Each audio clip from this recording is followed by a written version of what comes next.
2024ला महायुतीचं सरकार राज्यात येईल ही काळ्या दगडावरची रेघ आहे. पण 2029 मध्ये शुद्ध रूपानं भाजपचं सरकार महाराष्ट्रात असेल हे विधान आहे केंद्रीय गृहमंत्री अमित शहांचं. ऑक्टोबर महिन्याच्या सुरुवातीला अमित शहांनी आपल्या कार्यकर्त्यांना उद्देशून हे भाषण केलं होतं. आता गेल्या 2 महिन्यात राज्याच्या राजकारणात बरंचसं पाणी पुलाखालून वाहून गेलंय.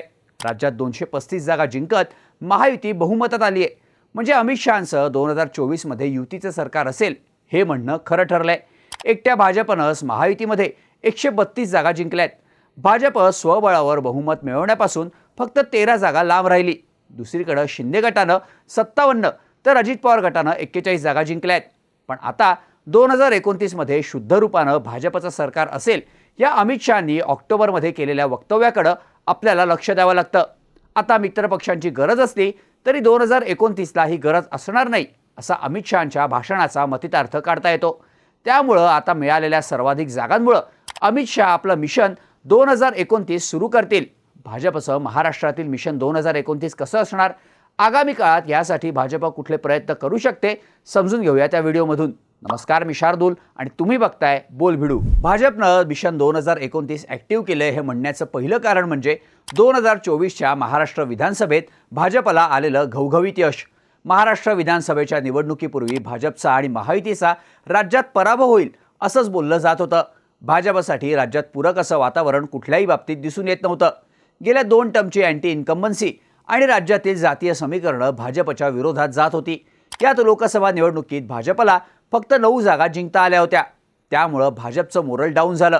यात विदर्भ आणि मराठवाड्यासारखे महत्त्वाचे गड भाजपनं लोकसभा निवडणुकीत गमावले होते.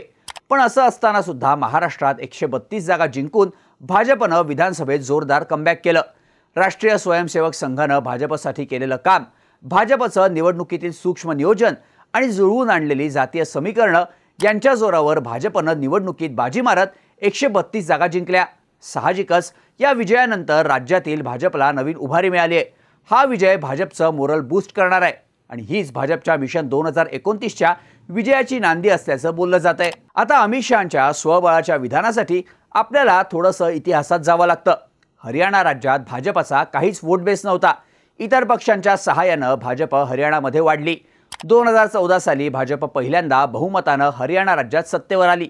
त्यानंतर 2019ला जननायक जनता पक्षाचा आधार घेऊन सत्तेत आली आणि 2024ला पुन्हा एकदा बहुमतानं हरियाणा राज्यात भाजपनं सत्ता मिळवली आहे.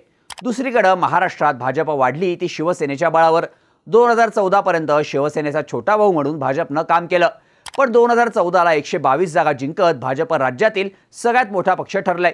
त्यानंतर 2019ला भाजपनं राज्यात 105 जागा जिंकल्या तर 2024ला 132 जागा जिंकत भाजप महाराष्ट्रातील सगळ्यात मोठा पक्ष ठरला. गेली सलग 3 टर्म भाजप महाराष्ट्रात 100च्या वर जागा जिंकत आली आहे. 1995 ते 2014 पर्यंत कुठल्याच पक्षानं राज्यात 100च्या वर जागा जिंकल्या नव्हत्या. पण भाजपनं 2014 पासून हे करून दाखवलंय. भाजपचा प्रत्येक निवडणुकीत राज्यात सोशल आणि राजकीय बेस वाढत गेलाय. त्यामुळे 2029ला भाजपनं स्वबळावर सत्ता मिळवल्यास त्याचं आश्चर्य वाटणार नाही. भाजपच्या मागे असलेली संघशक्ती, बलाढ्य अशी पक्ष यंत्रणा यांच्या बळावर 2019ला भाजप स्वबळावर सत्तेत येऊ शकते असं बोललं जात आहे. सध्या भाजपला सत्तेत राहण्यासाठी अजित पवार आणि एकनाथ शिंदे यांची गरज आहे. 2029 पर्यंत भाजपसाठी या 2 मित्रपक्षांची गरज संपू शकते. कारण अजितदादा आणि भाजप हे काही वैचारिक मित्रपक्ष नाहीत. हिंदुत्वाचा सगळ्यात मोठा झेंडा भाजपकडेच असल्यामुळं आगामी काळात शिंदेंच्या शिवसेनेची हिंदुत्ववादी मतं भाजपकडे वळू शकतात.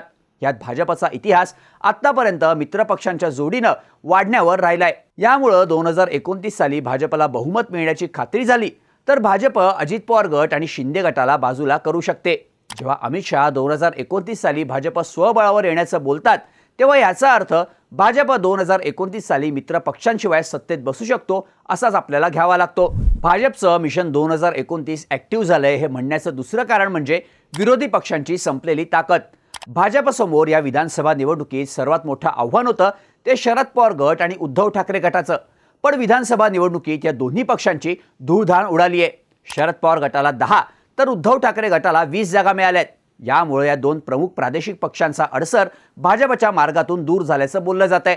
शरद पवार गटाचे 10 आमदार उद्या कदाचित अजित पवार गटाबरोबर जाऊ शकतात तर उद्धव ठाकरेंचे आमदार शिंदे गटासोबत जाण्याची शक्यता आहे. उद्या राज्यात प्रमुख विरोधी पक्षच राहिले नाहीत तर भाजपचं मिशन 2029 आणखीन सोपं होऊ शकतं. खरं तर आधी राष्ट्रवादीला आणि नंतर शिवसेनेला फोडून भाजपनं आपला पक्ष मजबूत होण्याचा पाया आधीच घातला होता. यात विधानसभा निवडणुकीत या दोन्ही पक्षांना कमी जागा मिळाल्यात.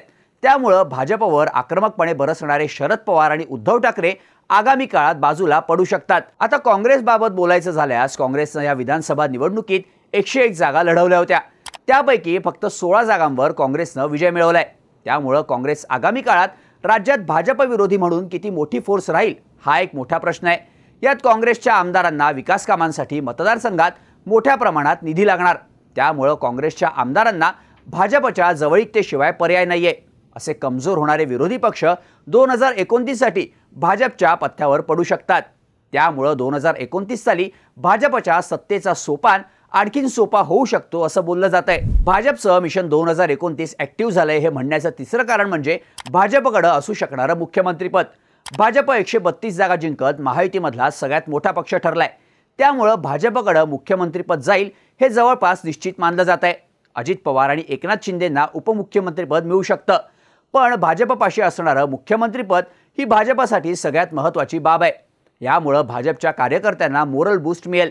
मागील 5 वर्षांपासून भाजपजवळ मुख्यमंत्रीपद नव्हतं. त्यामुळं कार्यकर्ते सुद्धा नाराज होते. मुख्यमंत्रीपद नसताना सुद्धा भाजपनं 132 आमदार निवडून आणलेत. मुख्यमंत्रीपद मिळाल्यावर भाजप कदाचित यापेक्षा चांगली कामगिरी करू शकतो असं राजकीय विश्लेषक सांगतात. भाजपचा मुख्यमंत्री झाल्यावर त्यांनी राबवलेल्या वेगवेगळ्या कल्याणकारी योजना याचा फायदा भाजपला मिळू शकतो. यात केंद्रात सुद्धा भाजपचं सरकार असल्यामुळं वेगवेगळ्या योजनांसाठी केंद्रातून हात सैल होऊ शकतो. याचा फायदा भाजपला 2029च्या विधानसभा निवडणुकीत स्वबळावर निवडून येण्यासाठी होऊ शकतो असं बोललं जात आहे. सध्याची भाजप ही लांबचं पाहून राजकारण करते. त्यासाठी त्यांच्याकडे नियोजन आणि यंत्रणा सुद्धा असते. त्यामुळं भाजपनं 2029चा प्लॅन आत्ताच ऍक्टिव्ह केल्यास त्याचं नवल वाटणार नाही. तुम्हाला काय वाटतं? 2029 साली भाजप स्वबळावर सत्तेत येऊ शकते का? त्यासाठी भाजपनं खरंच प्लॅन ऍक्टिव्ह केलाय का? याबद्दलच्या तुमच्या प्रतिक्रिया आम्हाला कमेंट करून नक्की सांगा. आणि अशाच माहितीपूर्ण व्हिडिओजसाठी बोल भिडूच्या YouTube चॅनलला सबस्क्राईब करायला विसरू नका.